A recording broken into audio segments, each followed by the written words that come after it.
The NHL playoffs are now underway, and with the amount of crazy things going on, from multiple overtimes to 70 plus saves from one goalie to nobody scoring and people in game 2 looking nothing like they did in game 1, I figure it's time that we talk about why the NHL is the best American sport spectacle in the playoffs.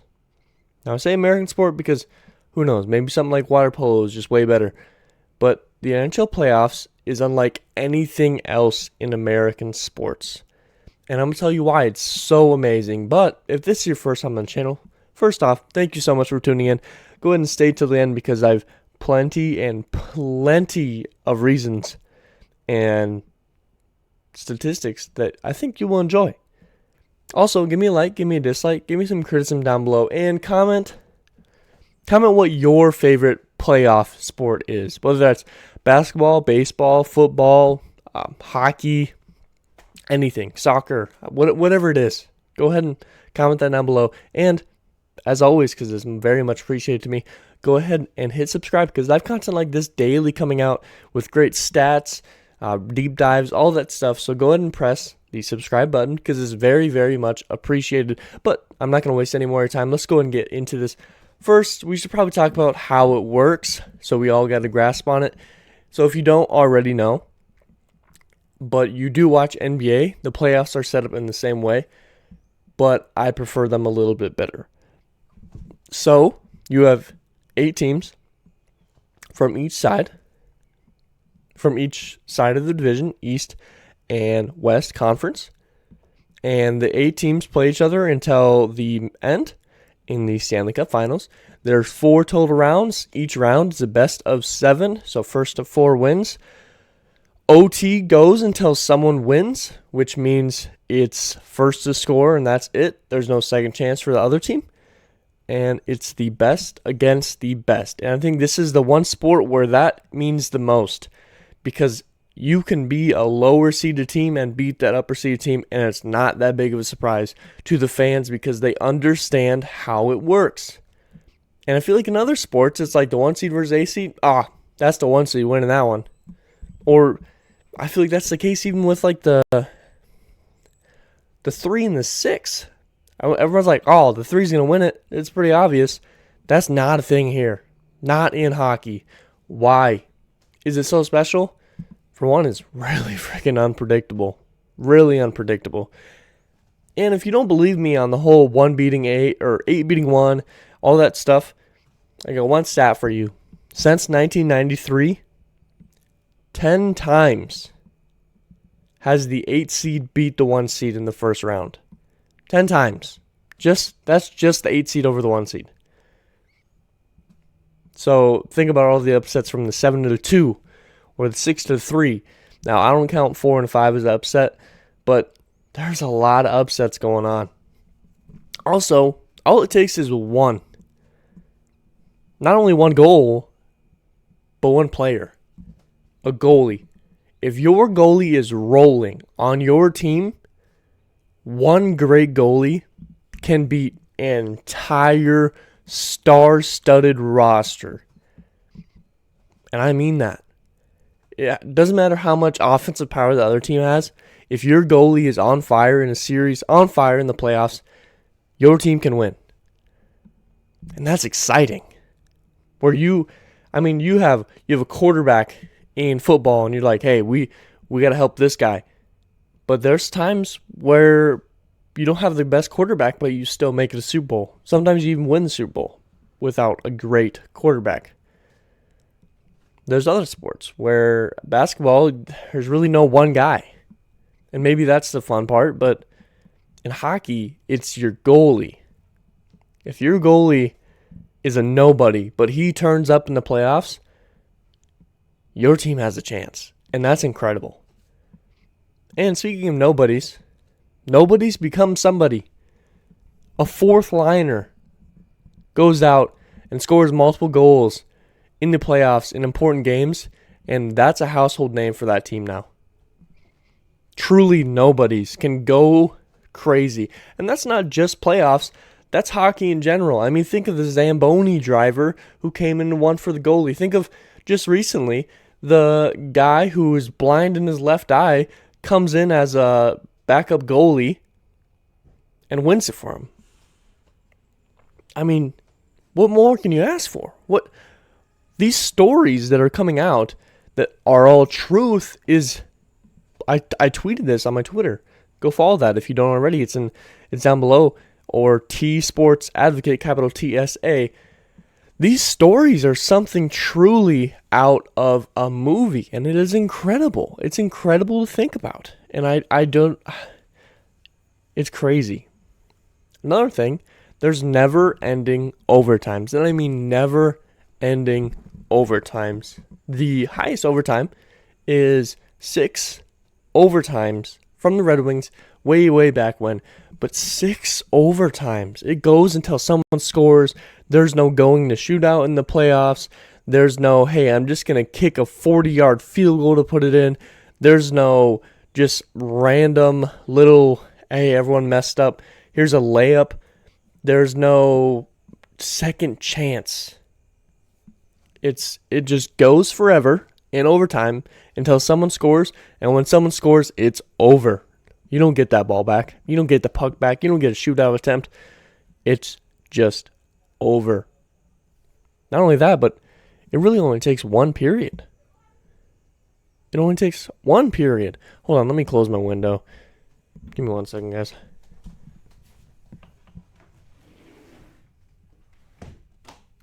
Sorry about that. I heard a car running. I didn't want to hear squeaking in the background of the video. It only takes one period for a team to come back, for a team to make the lead seem unsurmountable. But you know what? The Kings, in the Miracle of Manchester, a long time ago, in a galaxy far away. Sorry, it's May the 4th. The Kings, in the third period, down 5-0 in the playoffs, in the Miracle of Manchester, came all the way back, went into overtime 5-5, and won it in overtime. 6-5 in one period. Think about that. In a 20-minute amount of time to play a game, that's just a little bit longer than an NFL quarter, a little bit longer than an NBA quarter. In one period, a team comes back from down 5-0 and wins it in the playoffs. Talk about unpredictable. Talk about one period. You have a shot. That's every single person on the team doing their job. That's why I love this thing. But it's not just special because it's unpredictable. I mean, it wouldn't be that fun to watch if you were never sure who was going to win, right? Well, you can build your team in so many different ways in the NHL. And I mean so many different ways. Yes, the NFL, you can do similar things, and the NBA, but nothing like the NHL. Different team builds. Let's just run through them. Crazy scoring. You're scoring like crazy. Physical punishment. You're hitting people like crazy. You're fighting. You're going to the penalty box. You don't care because you're smoking people. Bruins, perfect example of that. Crazy scoring. Panthers, perfect example of that. Great defense. You're not worried about that offense because they're not going to score. Whether that's your goalie or your defenseman, you don't really know. But it works. Penalty abusers. When your team has a man up, you're putting that puck in the net. That because you're just great at penalties. And that's a way that you can win. Star leads. Whether that's one guy, 3 guys, whatever it is. There can be a couple guys that drag your team through. Oilers. Oilers, pretty decent team. They're in the playoffs, but they're nothing without Leon Draisaitl and Connor McDavid. Star leads right there. Tons and tons of role players still get you there too. A prime example of that would be the Vegas Golden Knights in their inaugural season. I mean, no one wanted any of those guys on their team, so they just sent them to the expansion draft. And that team made a run all the way to the finals because they just chose role players and they worked. Veterans. That's a thing in every single league, but vets, and you see it a lot. You see it a lot. Just some old guys dusting off the gloves, putting that puck in the net, and they keep on moving and grooving. Young guys, energy-draining young guys who just sprint and sprint and sprint, and you can't keep up. That works here too. Plus, you have the way you build a team. There's teams that draft like crazy, draft monsters. You got free agency money spenders that go ballistic and just throw every dollar out that they can. And you got people that are just, hey, I got a lot stashed over here. I don't put good use of it. How about I give it to you and you give me this guy? There's so many ways to build a team and so many team builds that work. And another thing, for a sports playoffs to be the best ever, it's got to be entertaining. And I'll tell you something, it's very entertaining. Not only does every goal mean more, because you're not scoring 100 baskets, 50 baskets, technically speaking, 100 points in a game. Each goal, each touchdown, field goal is not worth more than 1 point. There's not multiple point versions you can get. One goal is 1 point. You can't shoot it from the other side of this ice into an empty net and you get +2. It's entertaining. Every goal matters. Even in these 5-0 wins.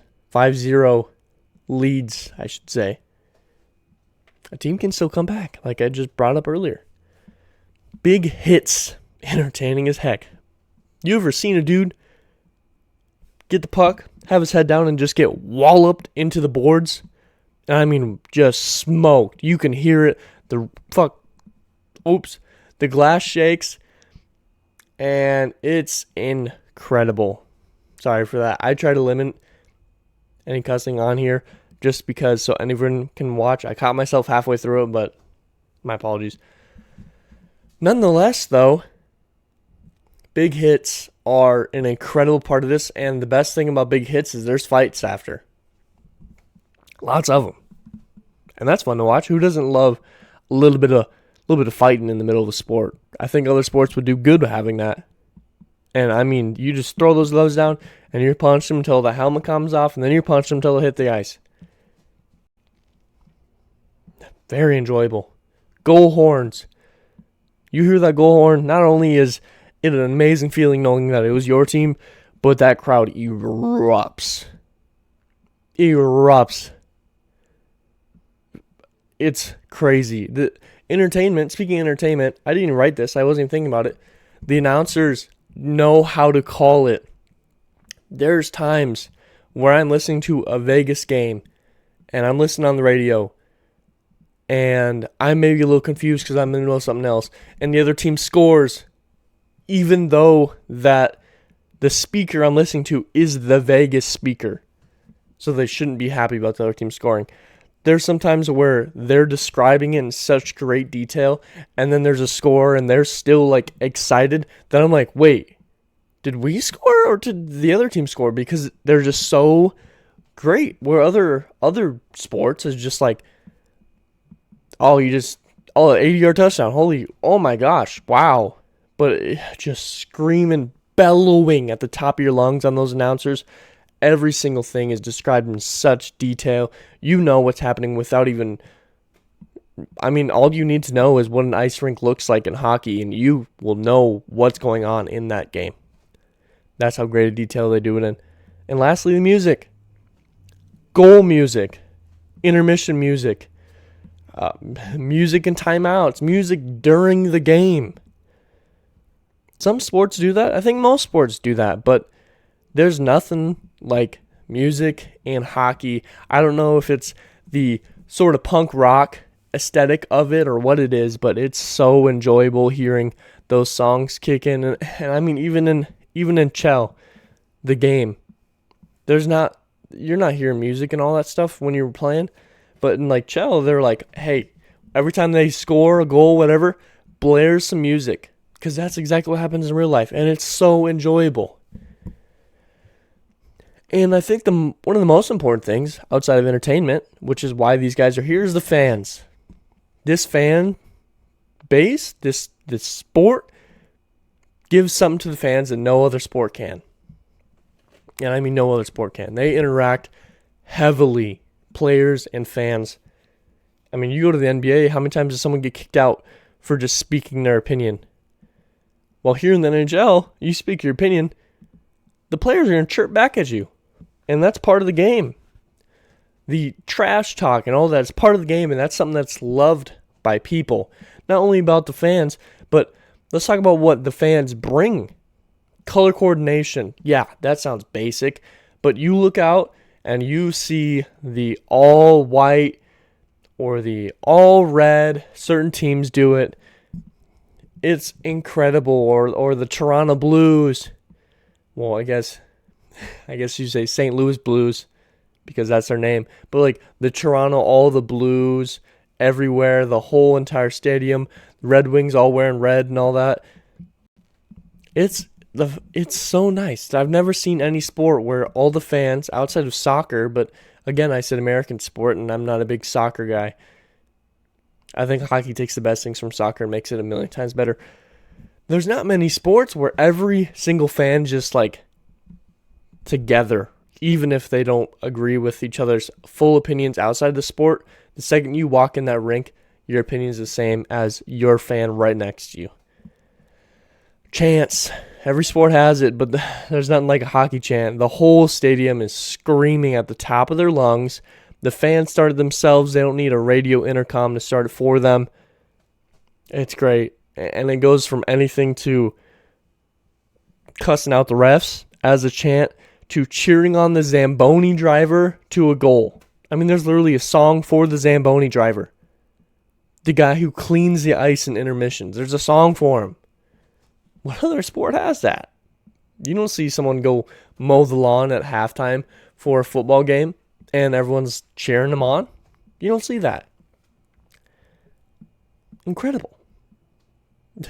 And speaking of entertainment and the fans, there's entertainment in the crowd because there's fan fights all the time. Now, is that a good thing? No. But there's fan fights in the crowd and on the ice. I mean, you got multiple sports going on all over the place. It's great. Now, I think my two favorite things about fans and the interaction is what sport are you this close to the players, to the field of play? Basketball. What happens in basketball? You sit.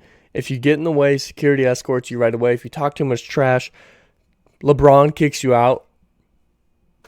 In hockey, you're this close, and you know what happens? You get a dude slam into the glass right in front of you, and you're excited. You bang on the glass when you're excited for your team doing well. When there's a penalty, you're smacking on the glass. You're shaking the glass. You're doing all this stuff. And that's fine. It's enjoyable. You're yelling at these players. You're chirping with them. They're chirping right back at you. And it's fun. And you're trading with the players. Before game, in intermissions, whatever. You're trading with players. I mean, I'm sure you've seen it if you're a fan of hockey. The signs, the kids, all this stuff. And the puck trading, the stick trading, all this stuff. You don't have that in other sports. You maybe have one or two guys that are like, hey, I'm going to stick around a little bit after the game and go like talk to the fans, go sign some stuff. And you do it every once in a while. In hockey, it's like a ritual at this point before the game to do just throw some pucks in the stands for the fans. Or Trevor Zegras in overtime throwing a stick out in the crowd.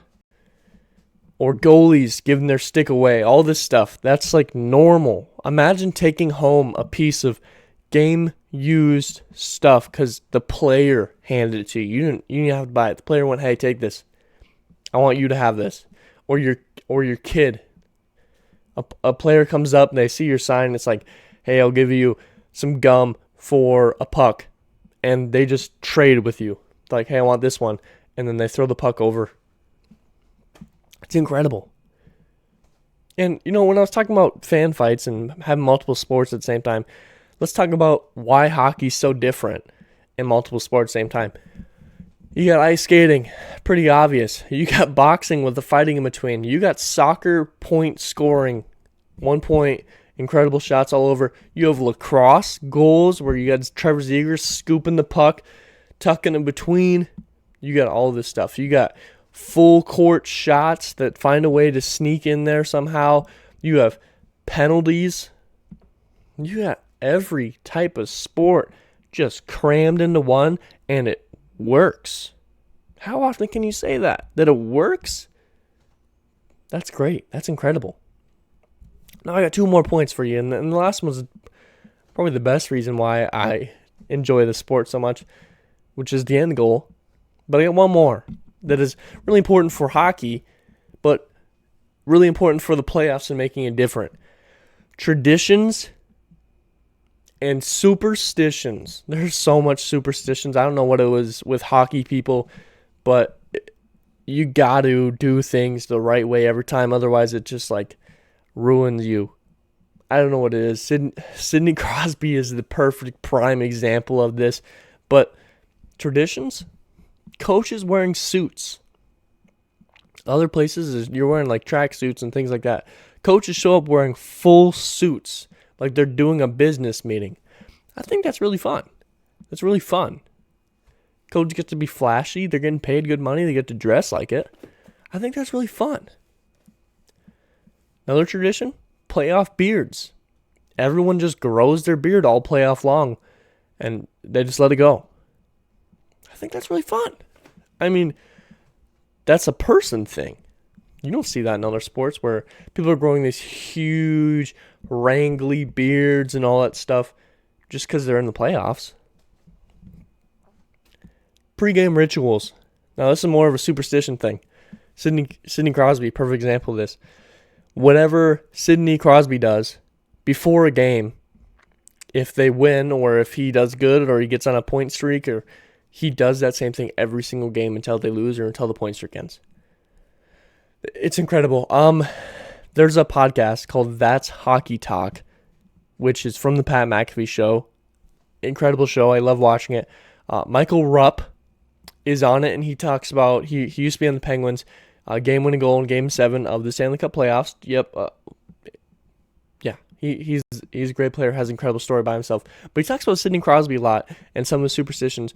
And if Sidney Crosby has a certain conversation with you, or a certain song plays, or he asks you a certain question before one game and then he goes crazy, he does that every game. If he asks you what you ate for lunch, and he wins and scores 2 points or something, that next game he's going to ask you what you had for lunch. And that next game, and that next game. That's the superstitions I'm talking about. Not only that, but there's some superstitions. I'm not going to be able to name all these people, but Marc-Andre Fleury boxes before every game. That's incredible. There's a dude that used to throw up his lunch before every game. People go out and they trace the symbols with their skates and with their sticks on the ice. Certain people will only go in certain ways the first time they enter the ice. There's some really fun things. There's some really fun superstitions and traditions that if you get an eye for, you can watch them do every time, and then you feel like you know the player a little bit more. Also, another tradition is tossing things on the ice. Mid-game or after. Hat trick. Let me just take this off, throw it on the ice. Someone scored 3 goals. Applause to them. Take my hat.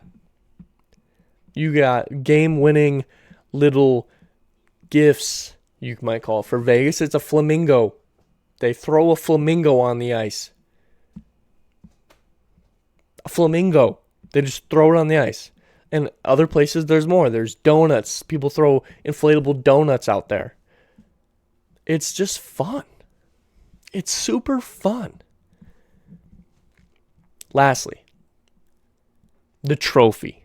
The Stanley Cup trophy, one of the most recognizable trophies. You see it, and if you know what Stanley Cup Trophy is, you see it, you know that. There's no question. That's it right there. You see it, you know. One of the longest running trophies since the 1930s. One of the most special. Thing weighs 35 pounds. Now this thing goes into more traditions, and there's some fun traditions around this trophy. I think one of my favorites is no one touches any trophies until they win the Stanley Cup Trophy or until the season ends. So if your team won the Eastern Conference Finals and you look at some of the photos, go look at some Eastern Conference Finals, NHL Trophy winners photos or Western Conference, whatever. No one touches it. No one touches the prize award. It just sits there and everyone's behind it or in front of it, but no one touches it. If you win a Vezina, if you win the Hart Memorial Trophy, all this stuff, you don't touch that thing until after your season's over or you won the Stanley Cup, because it's bad juju. And I think that's really fun to think about, that everyone is fully, this is the goal. Yeah, I won this trophy. That's great. I'm happy. I don't even want to touch that thing because I have better things in my eyes. I really like that. Another trophy, or another tradition of the trophy, is drinking champagne out of it after you win. They pour champagne in the top of it and they drink out of it. How fun is that? How fun is that? Another thing, each player, each coach, each everything of the winning team gets a full day with the trophy to do whatever they want. Yes, they have a Hall of Fame representative with them, but they could do whatever they want. Now, there's some great stories. And I can't remember all the names because I was reading it all last night and there were so many names. Some guy ate cereal on the top of the cup. Some guy threw a party and used it as a beer cooler. Some guy let his dog eat out of the bowl. There's some funny things that happen with that trophy. Somebody tried to drop kick it into a river. There's some incredible things that happens to this trophy. Every year, every single player of an organization that wins it gets to hold and touch that thing for a full day. And I think the biggest tradition, the most fun one, is the representation of it. Here you go. On the ice. The game just ended. They roll it on the ice. They roll out a red carpet. They hand out the MVP of the series. And then the captain comes up.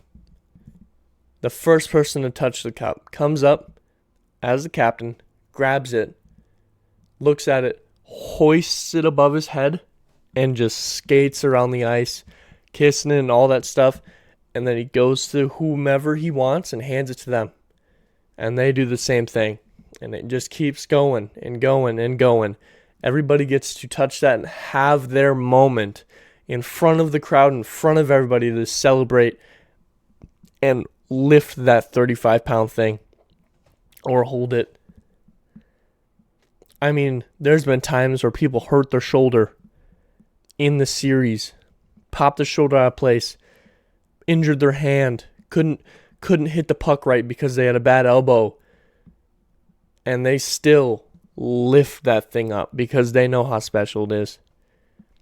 And that's truly special. And that, not just that, but everything I listen to you right here is why I think the NHL playoffs are the best playoffs in American sports, and I darn near say any sport.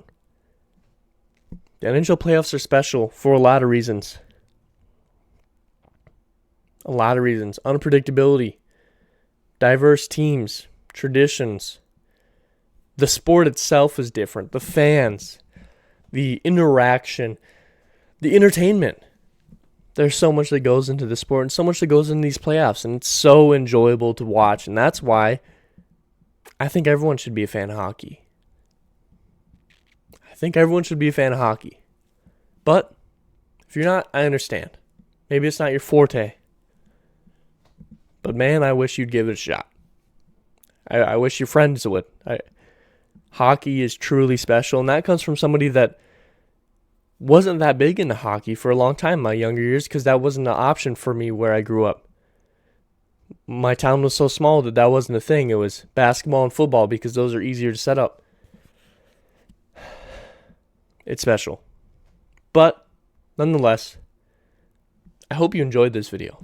Truly, I hope you stayed along this long and enjoyed my energy and passion, not only for this video, but for this channel. And if you did, go ahead and click another video because I have just as much energy and passion in all my videos because this is something that's so fun for me. And I enjoy it so much. And if you want to show your appreciation, not only can you give me a like, but you can subscribe. Because I have content like this daily, and I'm bringing this energy and these statistics and this evidence and this energy every day, every video. So subscribe, because not only will I appreciate it, but I think you'll appreciate it in the future when you're watching my videos and you're still enjoying them. And if you're enjoying them, give me a like. If you're not, give me a dislike, because that does tell me that there's still room to improve. Give me some criticism in the comments. Whether you liked it or not, give me some criticism because I really want to grow and get better. The best time to grow is when you don't have a grasp on things, and I sure as heck don't right now. I'm very, very small, but I think I have space to grow. Also, comment your favorite playoff sport. Whatever it is. I'll have a conversation with you in the comments. Your answer's not wrong. It's just not the same as mine. So, go ahead and do all those things. And truly, if you enjoyed this video and you think you'll enjoy more, go click on another one and hit subscribe. Turn on the notifications too, because I'm sure you enjoy it. We have videos pretty much every single day at the same time, 2:30. But, as always, and if this is your first time hearing it, I hope this gets stuck in your head all day, because it gets stuck in mine. But I hope I taught you something. I hope it made you smile. Hope it made you laugh. That's something that's really important to me. Affect someone else's day in a great way. And as always, you guys all be safe out there.